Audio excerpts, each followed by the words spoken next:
سالت شات جي بي تي عن نسبه الناس اللي بتحقق 100,000 شهريا. كم نسبه الناس يا شات جي بي تي بالمصادر اللي بتعمل 100,000 دولار شهريا من اجمالي البشر؟ تعال نشوف كده الحقائق الصادمه دي سوا مع بعض يعني. اوكي، جميع البشر دين يكسبون 100,000 دولار شهريا، يعني 1.2 مليون دولار اير في السنه. ده يعتبر من اغنى 0.1% في العالم. اوكي، يعني لما اجي اقول لك احنا ساعدنا عملائنا يجيبوا 6 ارقام شهريا، يعني 120,000 جنيه فما فوق، 100,000 جنيه فما فوق. فالناس اللي دخلوا معانا جابوا الارقام دي هم من 0.01%. فلما اجي اقول لك برضو النهارده انا هشرح لك انا ازاي هساعدك، او هشرح لك السيستم اللي يساعد عملائنا يحققوا 100,000 جنيه فما فوق شهريا. انا بتكلم عن الناس اللي حققت زيرو، من اللي هم الناس اللي وصلوا نتائج من 0.1% من اجمالي المدربين اللي شغالين في الماركت. لو نزلنا تحت على اي سي اف جلوبال كوتشنج فيدريشن بيقول ان 0.5%، تمام، يعني اقل من 0.5% من المدربين، يعني واحد على الاقل من كل 200 مدرب بيعمل 100,000 جنيه شهريا من البيزنس بتاعه.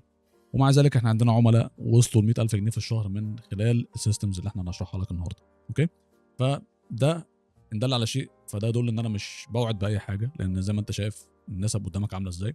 ولكن السيستم ده ساعدنا. انا هنا في الفيديو ده عشان اشرح لك الدروس المستفاده من السيستمز اللي احنا اشتغلنا بيها مع العملاء بتوعنا عشان نوصلهم ل 100,000 جنيه فما فوق. اوكي، شهريا من خلال الكونتنت سيستمز والماركتنج سيستمز والسيل سيستمز اللي انا هشرحها لك في الفيديو بتاع النهارده. اوكي، هديك اوفر فيو كده عن ايه اللي احنا بنعمله مع العملاء وازاي الناس دي وصلت للارقام دي. احنا عندنا نتائج من اول 10,000 جنيه في 10 ايام لغايه 100,000 جنيه في خلال اسبوعين. اسمي عبد الله اشرف وانا سيلز وماركتنج كوتش مهندس معماري. هدف ان انا اساعد المدربين مقدمين الكورسات يكبروا البيزنس بتاعتهم وهوبفلي يوصلوا 6 ارقام شهريه من خلال السيستمز والمعلومات اللي احنا بنشرحها في الفيديوهات اللي زي دي، وطبعا في السيستم اللي احنا بنقدمه للعملاء بتوعنا. اوكي، طيب تعالى بقى اديك نظره عامه كده عن الشكل العام للسيستمز اللي احنا او الفكره اللي قائمه عليها. ليه الناس دي بتجيب الارقام دي كل شهر؟ ازاي في هاو كم ان في ناس مدربين اوريدي شطار وعندهم خبره كويسه جدا بيجيبوا يعني اقل من الطبيعي اللي هو 30,000 جنيه شهريا، اللي هو انترناشونال كوتشنج فيدريشن بيقول لك ان في 30,000 بس، يعني نسبه كبيره جدا من الكوتشز مستك في حته 30,000 دي بيجيبوا اقل من 30,000 جنيه كل شهر. اوكي، و0.5% منهم بس الناس اللي بتوصل ل 100,000 جنيه شهريا او 100,000 شهريا كدخل. اوكي، ازاي في كده وفي كده؟ ده بيرجع لشويه الحاجات اللي انا هشرحها سوا النهارده في الفيديو ده. اوكي، خلينا نفتح كده السكرين اللي احنا بنحب نرسم فيها وهشرح لك ايه الفرق بين ده وبين ده. خلاص، الناس اللي بتجيب دخل بشكل متكرر عندها حاجه مهمه جدا، او خلينا اول نشرح سيستم واحده واحده بعد كده اشرح لك ايه الفرق بين ده وبين ده. اوكي، الحاجه دي كالاتي. خلينا كده ايه نظبط بس القعده بتاعتنا، نقف نكتب. اوكي، دلوقتي احنا عندنا اهم حاجه اي بزنس في الدنيا عشان يضمن ان احنا نجيب نتيجه لازم نشتغل، يعني عشان نضمن ان نجيب مبيعات لازم نشتغل بالثلاث عناصر دول. اول حاجه ترافيك. هتلاقيني انا شرحت الحاجات دي قبل كده في يا اما في اعلان يا اما في فيديو قبل كده قبل ما تشوفني، بس هشرحها لك تاني. الجزء ده مهم جدا وده الفكره اللي قائم عليها اصلا سيلز كود سيستم، وده اللي احنا بنشتغل بيه عشان نساعد العملاء يجيبوا النتائج اللي انا هقول لك عليها النهارده يعني. اوكي، طيب ترافيك، بعد كده كونفرجن ميكانيزم، وسيله التحويل ميكانيزم. تمام، عندنا اوفر قوي. دول الثلاث حاجات لازم يبقى عند اي حد في الدنيا عشان يجيب عميل. تمام، طيب تعال نمسك واحده واحده كده. الناس اللي لسه مبتدئه غالبا بيجيبوا ترافيك ازاي؟ او اي حد عامه، ايه وسائل الترافيك في العموم بعيدا عن مبتدئ او لا؟ وسائل الترافيك في العموم كالاتي. اولا ادز عادي خالص، وكونتنت. لو انا بتكلم كل ده اونلاين، طبعا في وسائل ترافيك تانية اوفلاين. انا بتكلم كل ده how to build an online business that will make you a lot of money يعني. اوكي، طيب انا بتكلم في ادز وكونتنت. خلاص، ده الوسيله المنطقيه لاي حد، اي مدرب عايز يجيب عملاء هيعملها. هيروح يا اما ينزل محتوى بشكل مستمر عشان يجيب ناس تشوفه، يا اما هيعمل اعلانات بشكل مستمر عشان الناس تشوفه. خلاص، ننتقل لحاجه ثانيه اسمها كونفرجن ميكانيزم. خلاص، وسيله تحويل. وسائل التحويل دي يعني انا مثلا جالي حد مهتم، حول ازاي احوله العميل؟ يا اما هتكلم معاه مكالمه في التليفون كول، تمام، يا اما يعني هتواصل معاه على ماسنجر مسجنج تكست، هنكتب تكست على ماسنجر على واتساب ايا كان. خلاص، يا اما هتفرج مني على ويبينار مثلا في اخرها هدي اوفر، يا اما حاجه اسمها في اس ال، شورت فيديو كده ببيع فيه حاجه معينه، هو بيشوفه في الاول وفي الاخر، وبياخد بناء على الفيديو ده قرار معايا في البيزنس بتاعي. اوكي. واخر حاجه، او يعني ده اهم حاجه اصلا، لو انت مش عندكش اوفر دلوقتي فغالبا انت مش هتعمل مبيعات. اوفر يعني ايه؟ ايه الحاجه اللي انا ببيعها؟ هل ببيع سيشن؟ هل ببيع كوتشنج بروجرام؟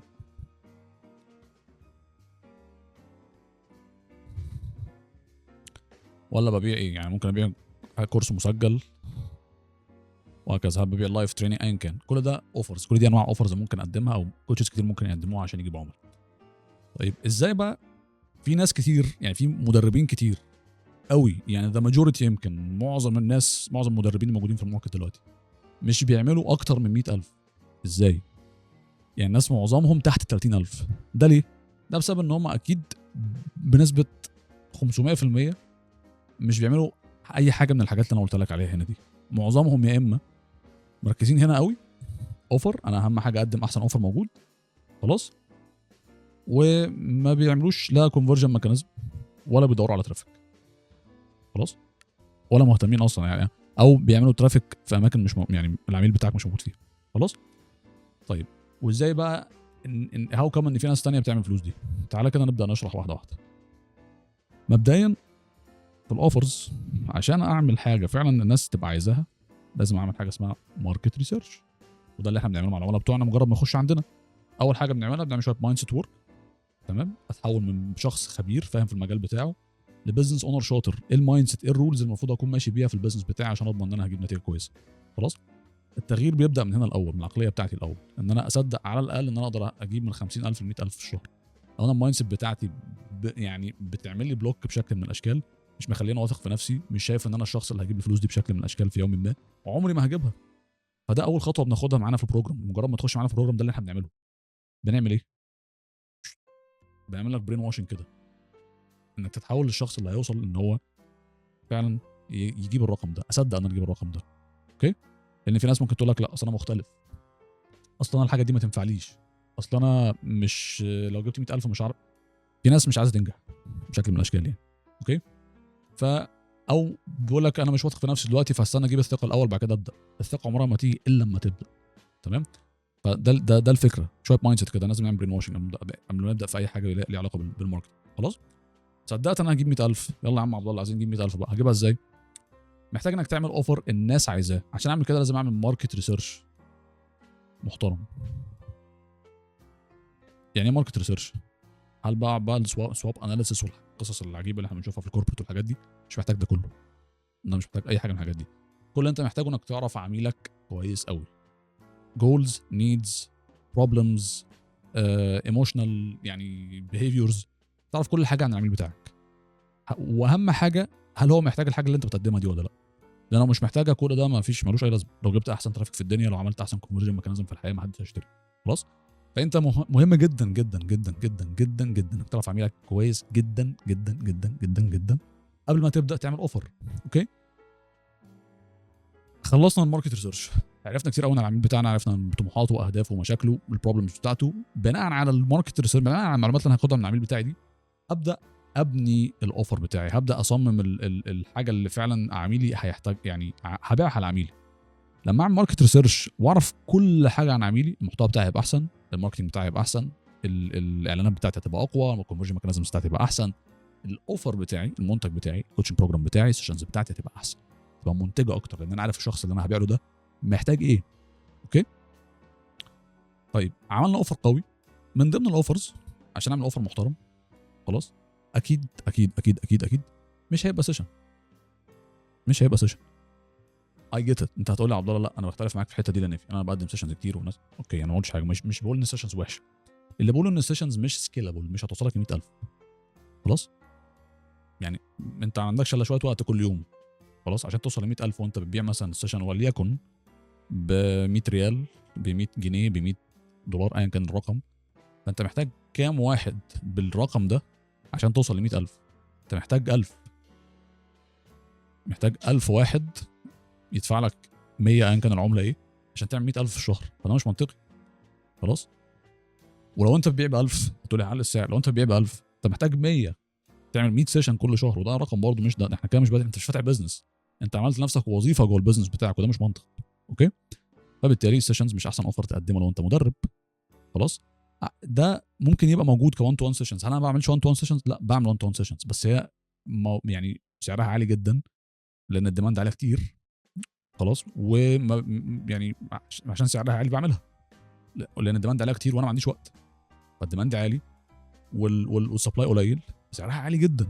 فدي الفكره. خلاص، فعشان كده ليها لازمه بالنسبه لي لان سعرها عالي. اوكي، فبعملها. انما البيزنس بتاعي كله مش قائم على اني بعمل سيشنز بس. ودي حاجه مهمه جدا لازم الناس كلها تبقى عارفاها يعني.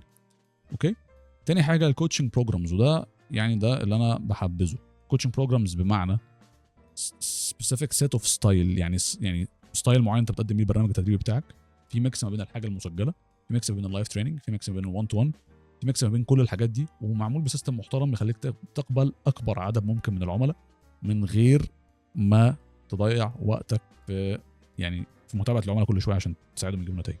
اوكي، ده احسن ستايل هتبيع بيه. خلاص، ودي غالبا سعرها بيبدا من 5000 جنيه وانت طالع. اوكي، 5000 جنيه فما فوق. 5000 جنيه فما فوق، يعني انت عشان توصل ل 100000 محتاج 20 عميل. اكيد كلنا عندنا الوقت نشتغل مع 20 عميل، الموضوع ابسط. فدي الفكره، فناس كتير قوي ما بتاخدش بالها من الموضوع ده. خلاص، فاقول لك انا قاعد ده كله وببذل مجهود كتير قوي ما اوصلش للفلوس.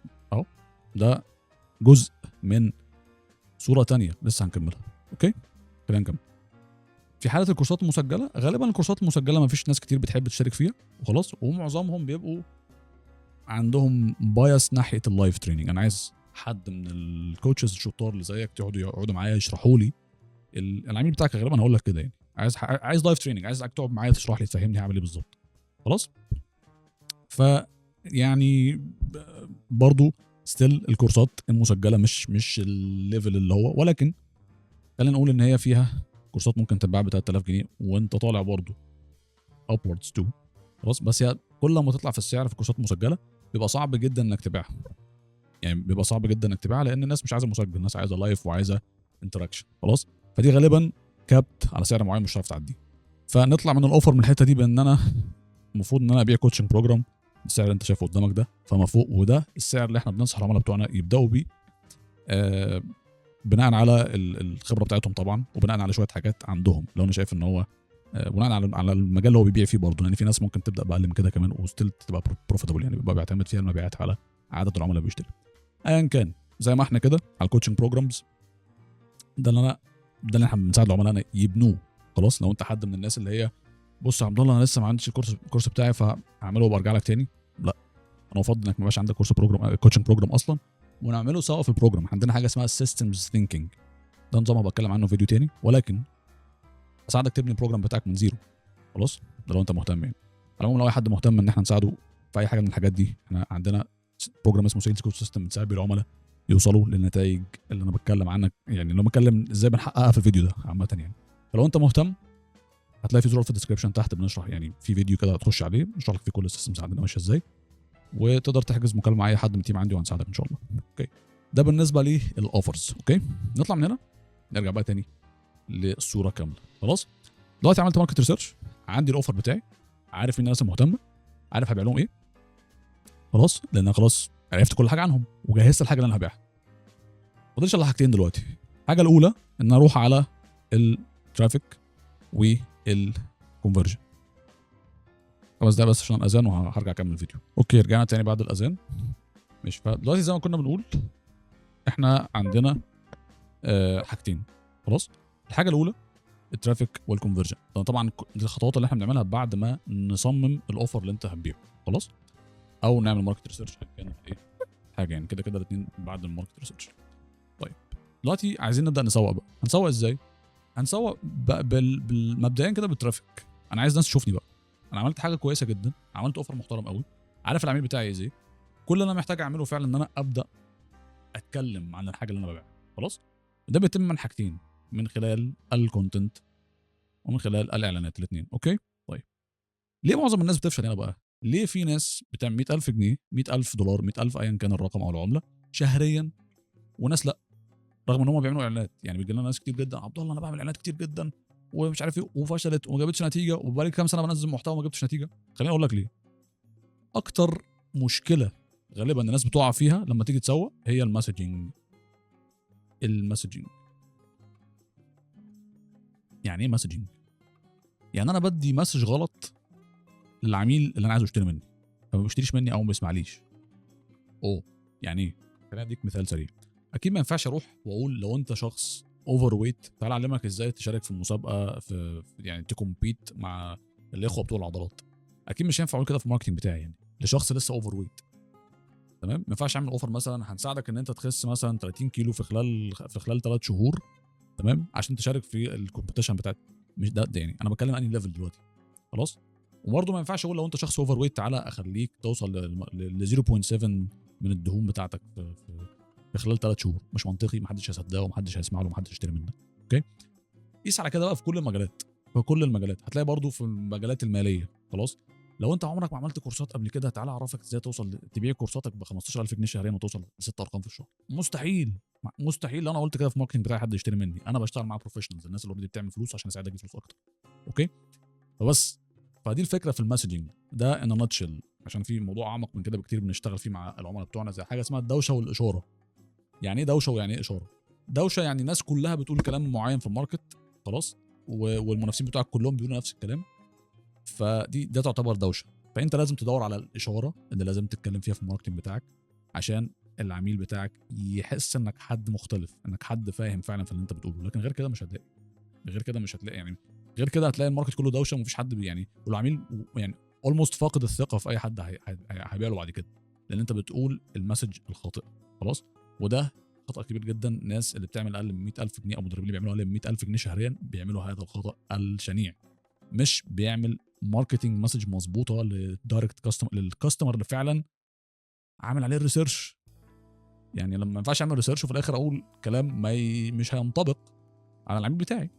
وجس وات، معظم المدربين اللي بيعملوا الخطا ده اصلا ما عملوش ماركت ريسيرش ونزلوا في السوق على طول. فده منطقي جدا. انا ليه ما اعملش فلوس؟ لان ما عملتش ماركت ريسيرش، ما تعرفش مين العميل بتاعك. خلاص، وطلعت تقول انا هساعدك تعمل 1 2 3 4. فغالبا هيجي لك ناس انت مش عايزهم، وغالبا الناس اللي هيجوا مش هيبقوا هم العملاء اللي انت عايز تشتغل معاهم اصلا. ومش هتعرف تسكيل، عمرك ما هتعرف تتوسع لو انت مش عارف مين العميل بتاعك ومشاكله واهدافه وطموحاته والكلام ده كله. خلاص، فانت لازم تعمل ماركت ريسيرش وتعمل مسج الصحيحه للعميل الصحيح. اوكي، طيب ده بالنسبه للمسجنج. خلاص، طيب عملنا ماركت ريسيرش محترم، عملت مسجنج مظبوط، ده ايه اللي هيحصل في الترافيك بقى؟ ايه اللي هيحصل في الترافيك؟ سواء كنت بنزل محتوى بشكل مستمر، سواء كنت بعمل اعلانات، الاثنين هيسمعوا مع نوعيه العميل الصحيح. الكلام اللي هتقوله في الاعلان هيوصل لنوعيه العميل اللي فعلا عايز يشتري، لانك عارف العميل بتاعك عامل ازاي، عارف اهدافه ايه، عارف طموحاته ايه، عارف هو ليه، يعني عارف هو هيشتري ولا مش هيشتري، انت عارفه، فهتعرف تتكلم ليه. دايما كنت بدي مثال كده، ابنك مثلا لو عايز تخليه يعمل حاجه هتعرف تخليه يعملها. ليه؟ لانك عارفه. نفس الفكره، لو انت عايز عميلك يشتري منك هتعرف تخليه يشتري لانك عارفه. نفس المبدا بالظبط في الماركتنج. اوكي، وده خطا كبير جدا زي ما قلت لك محدش بيعمله. المسجنج مهم جدا يا جماعه، ده من اهم الحاجات اللي احنا ممكن بنقعد فيها اسابيع مع العملاء بتوعنا عشان نخليهم يعملوا ماركتنج مسج مظبوط عشان يقدر يبيع فعلا. اوكي، وبنعمل كده في كل المجالات. تمام، اولموست كل المجالات متناويه. فبس بالنسبه للاعلان او الكونتنت، هل في سبيسيفيك استراتيجي للكونتنت؟ هل في سبيسيفيك استراتيجي للاعلان؟ طبعا في. العملاء بتوعنا عندهم سبيسيفيك استراتيجيز على حسب المجالات بتاعتهم، ولكن ده توبيك لموضوع اخر يعني. اوكي، الا لو انت عايز تبقى عميل. ولكن خليني اديك فكره سريعه عن كل واحده فيهم. الكونتنت، انت كل اللي انت عايز تعمله اولا تظهر انك فاهم، فهتنزل فاليو. خلاص، محتاج تتكلم في ستوريز، تحكي قصص عن، طبعا في كونتنت استراتيجي فظيعه بنديها للعملاء بتوعنا، بس الفكره ان انا عايز اديك اكتر قيمه ممكن اديها لك ببلاش عشان لما تحس ان حاجه قيمه ايفينشولي تكلمنا وتشترك معانا بشكل من الاشكال لما تحس ان في حاجه قيمه بتاخدها. ولكن خلينا نكمل زي ما احنا. فاليو، ستوريز عنك، عن العملاء بتوعك، عن ما مدى انت ناجح في اللي انت بتعمله، ستوريز من خبراتك وهكذا. كلاينت ريزلتس، تنزل يعني نتائج محتوى عن نتائج العملاء بتوعك. فاليو مش معناها هنا عشان الناس ده يعني بتغلط في الحته دي كتير قوي. فاليو مش معناها ان انا اشرح درس اكاديمي عن قد ايه انا فاهم. خلاص، خصوصا الناس الاكاديميين يعني بيغلطوا في الحته دي كتير قوي. تلاقيه راح ماسك موضوع مثلا السيلز، وليكن انا هديك درس عن السيلز مثلا، فقوم رايح داشش بقى فيديو ساعه ونص بشرح فيه. لا، ده مش الفكره، ده مش الهدف. لازم يبقى فيه يعني انفوتينمنت، يعني شويه انترتينمنت مع انفورميشن. خلاص، لازم ما اتعمقش قوي في الفاليو بتاعتي، ما اشرحش فاليو فظيعه جدا لدرجه ان العميل يتقفل مني وما يكملش معايا الفيديو، فده مش الهدف. انا عايز اظهر في الفاليو قد ايه انا شاطر، ده الفكره. اوكي طيب، كلاينت ريزلتس قلنا، ستوريز قلنا، فاليو قلنا، كلاينت ريزلتس. ايه تاني ممكن تنزله في المحتوى بتاعك؟ تقدر تنزل في المحتوى بتاعك كمان حاجه انا بسميها فايرال ترانسفورميشن. ده من ضمن الحاجات المهمه جدا. ترانسفورميشن، تمام. انا كنت زمان ده عباره عن كده، فايرال ترانسفورميشن ده عباره عن كده. كنت زمان عامل ازاي، دلوقتي بقيت عامل ازاي، وايه الحاجات او الدروس المستفاده اللي وصلتني للهدف اللي انا فيه دلوقتي، او وصلتني للنتيجه اللي انا فيها دلوقتي. تمام، ده الفايرال ترانسفورميشن. ممكن تنزل بليف شيفتنج، بليف شيفتنج، فيديوهات عن او كونتنت بيتكلم عن ليه مثلا ليه حاجات معينه، ليه معتقدات معينه عند الناس خاطئه، وازاي انت هتقدر تغيرها من خبرتك يعني. تمام، ده كده بالنسبه للمحتوى. استمر على شويه المحتوى دول من دلوقتي، وانا بقول لك كمان شهر او 2 هتلاقي في عميل بيقول لك انا مهتم وعايز اشترك معاك. ندخل على الكونفرجن ميكانيزم. دلوقتي انا عندي اعلان محترم، عندي كونتنت محترم، ازاي اخلي الناس دي تشتري مني، ما تعمليش فولو لايك؟ خلاص، ده بيتم من خلال الكونفرجن ميكانيزم، وسيله التحويل. تمام، الوسيله ان هي الهدف منها ان هي تحول الناس المهتمه لعملاء. خلاص، زي ما انت شايف كده، كول والله حد من المحتوى بتاعي بعت لي قال انا عبد الله انا مهتم مثلا، عايزين تساعدنا نعمل 1 2 3 4. اوكي، مكالمه، مش معاه في مكالمه، اقول له انا افهم هساعده ازاي. نفس المجال، نفس الفكره في البيزنس بتاعك. تكست، حد بعت لي ممكن اتكلم معاه تكست، ادخله معايا في المكالمه وافهمه احنا ازاي هنساعده يوصل نتيجه.